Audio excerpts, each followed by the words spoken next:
This is the Pebble HF, an ultra-affordable QRP HF radio for everyone. And why do we say it's for everyone?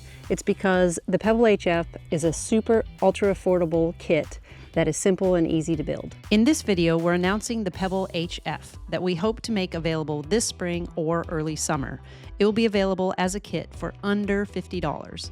If you'd like one, please sign up to be notified when it's available. There's a link in the description for more information, and just scroll down to the bottom to sign up to get notified. So what makes this radio different?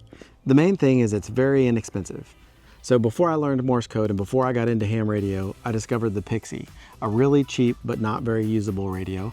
And ever since then, I've been daydreaming about a radio like this, something that is actually very usable and lots of fun.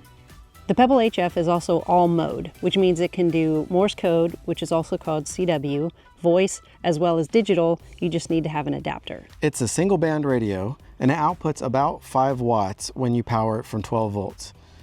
It's also so tiny that it's ultra portable. That way you can use it at home or with outdoor radio.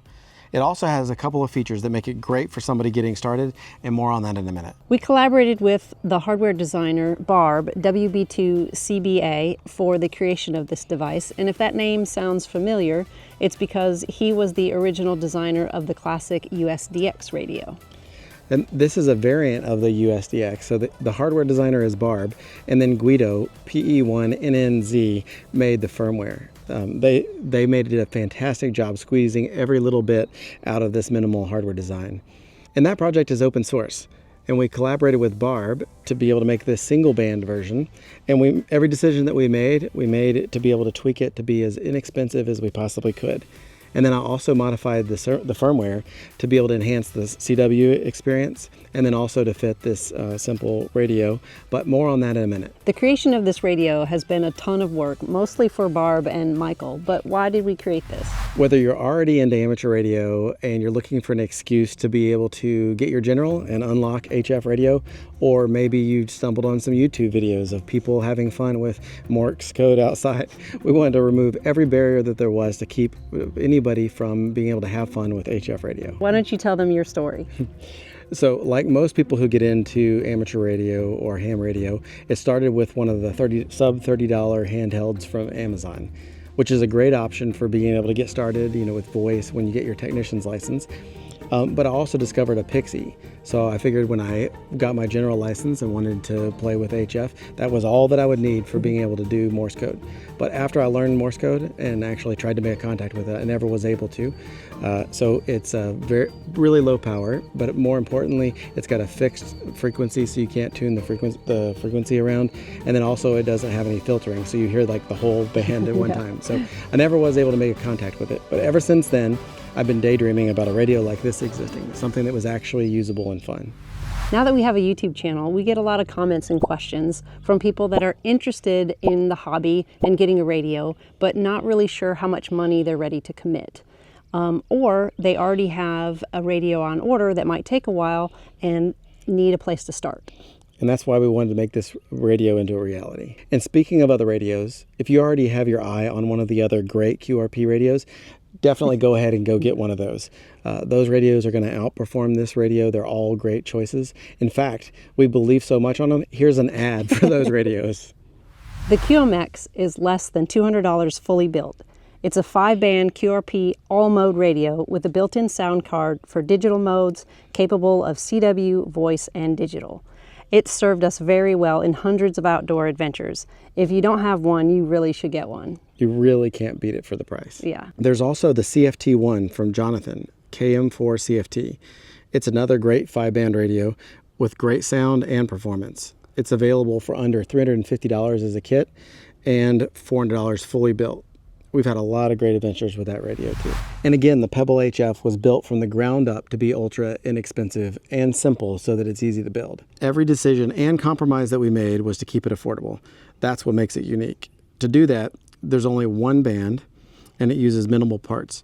This first version is just for the 20-meter band because it's by far the most popular HF band to use during the day, which is when we do outdoor radio.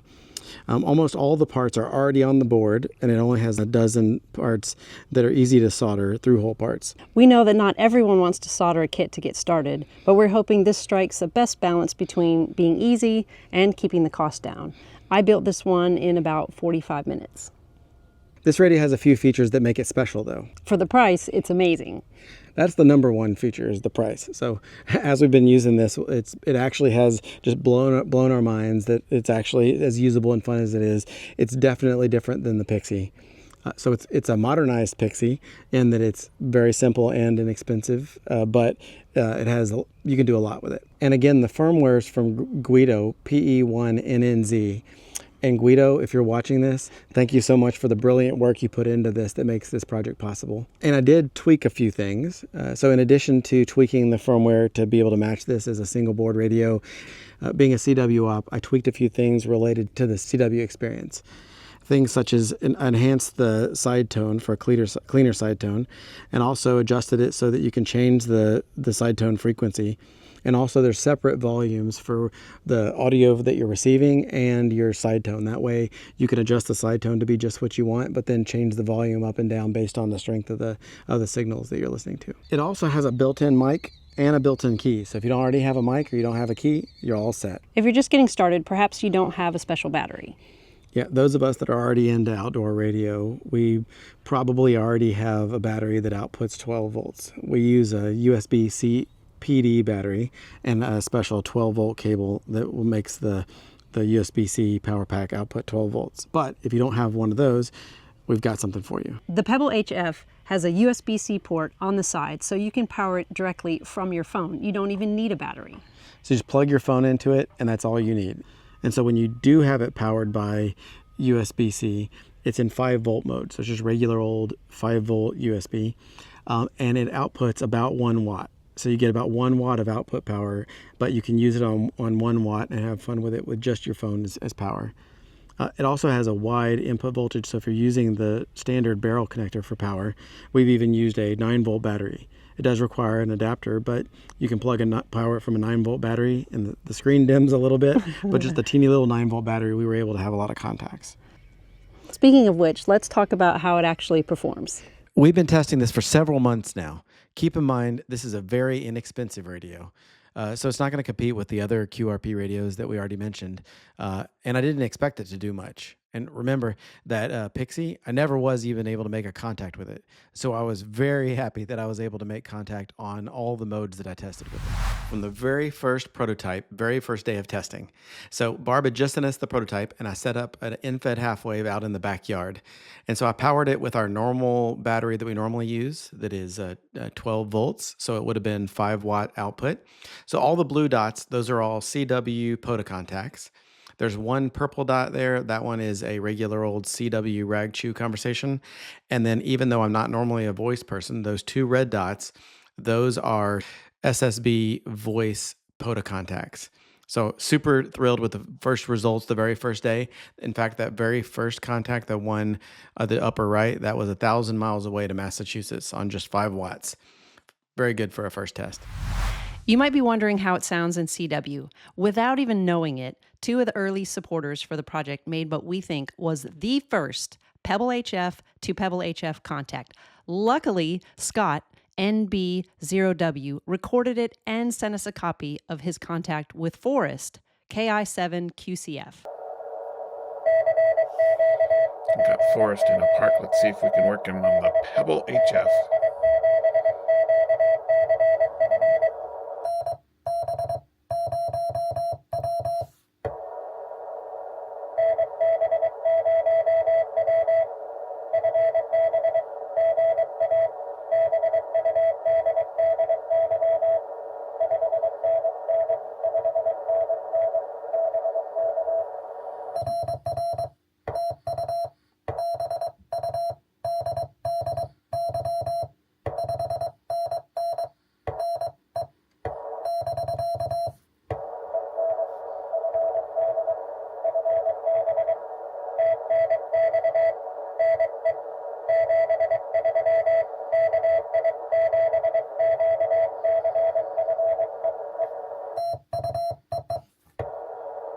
Got him. So on the second day, new challenge, I decided to plug it in to my phone and power it by my phone. So it's using less than 1 watt of output. And so here's a map of the contacts that I made. Again, the blue ones are CW, the red are voice or SSB, and then the green is a FT8 contact. And before you unsubscribe or click off, we often use FT8 just for tests like this. It seems kind of perfect for that. So as you can tell, with less than a watt, powered by just my phone, contacts on all the different modes. So this next test was probably the most surprising for me. I've barely done any voice, but I know that voice and QRP don't always work well together. But maybe the bands were just working out really, really good for me this day. But I pretty much played radio all day long in the backyard with an in-fed half wave on this QRP prototype and just tried to see if I could make contacts. And to my surprise, holy cow. Like, as you can see, not only did it work, but I made contact with all these folks. In a little bit, we're going to listen to the quality of the audio, but it worked perfectly well enough to be able to make all of these contacts. And then you can even see the good signal reports. I was very, very, very impressed. And for those of y'all that watch YouTube, you may have recognized one of the other call signs, KB9VBR. So Michael was one of the contacts from that day. And here's a little clip from his activation. And then I think I heard a station ending Foxtrot.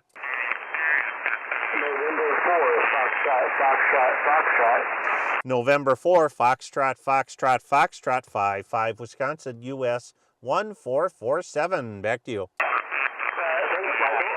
You are 5x7 in Alabama, and I am QRP portable in my backyard on a prototype radio.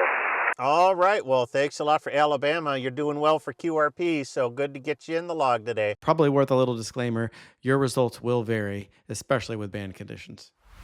As another fun test, I wanted to test out SSTV to be able to test out the digital mode receiving. And so if you haven't done this, it's a pretty easy and fun test. You can just download an app for your phone. In this case, I downloaded Robot 36 for Android.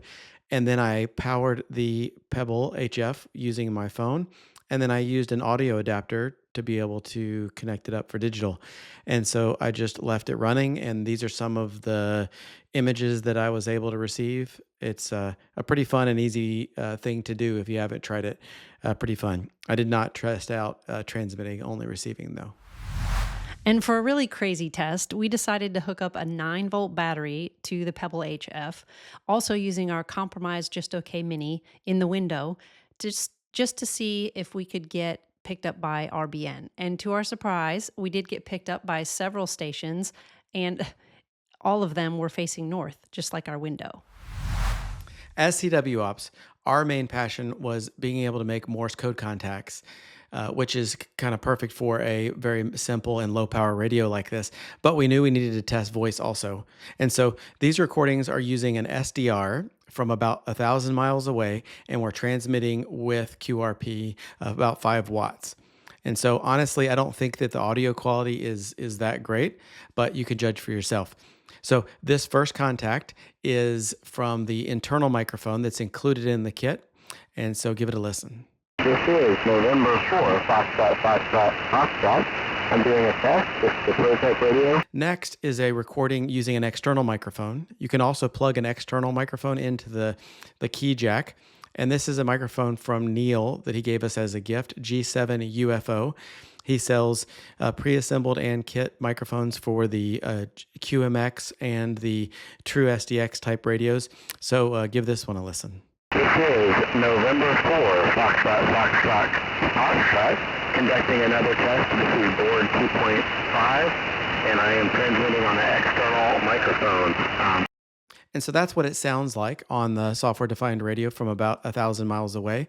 I don't think you're going to win any audio competitions from that, but it is clear enough to be able to understand and copy what you're saying, as evidenced from all the contacts that we showed in the previous experiment from the voice potas, including being able to get through on some of the pileups.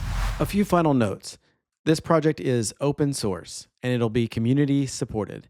By that I mean there is no warranty, and we hope there'll be a helpful community of other builders to help in case you run into any issues. We hope you don't run into any issues, and we also hope that the low cost takes the stress off of that. And we will be selling them on our website. We want to make sure that it's easy to be able to pay for and get one. We'll be buying the parts in bulk, handling inventory, handling the logistics of the assembly of the kits, payment, shipping, things like that. And while you could do all of this on your own from the source files, we hope that it is more convenient just so that hopefully more people will get one. We're hoping to be more like facilitators of a group buy and to make it easy rather than a normal product that we would sell. And again, no warranty. Also, remember when we say that this radio is ultra affordable? Well, Mike doesn't really like the word cheap, but essentially that's what it is. It's a cheap radio, but it's also awesome and fun because it's cheap. So please don't expect this to perform like other options. We think it's helpful to think of it more of like a modernized simple radio like a Pixie than something that would perform like the other QRP radios we've already mentioned. We hope this has a special place as an affordable option for those getting started with HF, outdoor radio, or really just anyone wanting to see what they can do with less. There's also a link in the description. So we hope we got you excited. We hope you're as excited as we are. We're having tons of fun, and we hope that this really does help people who give it an excuse to get their general and unlock all the fun of HF. And if you already have a bunch of HF radios, you must need another one. Give it to a friend. But thanks for watching. Yep, 73.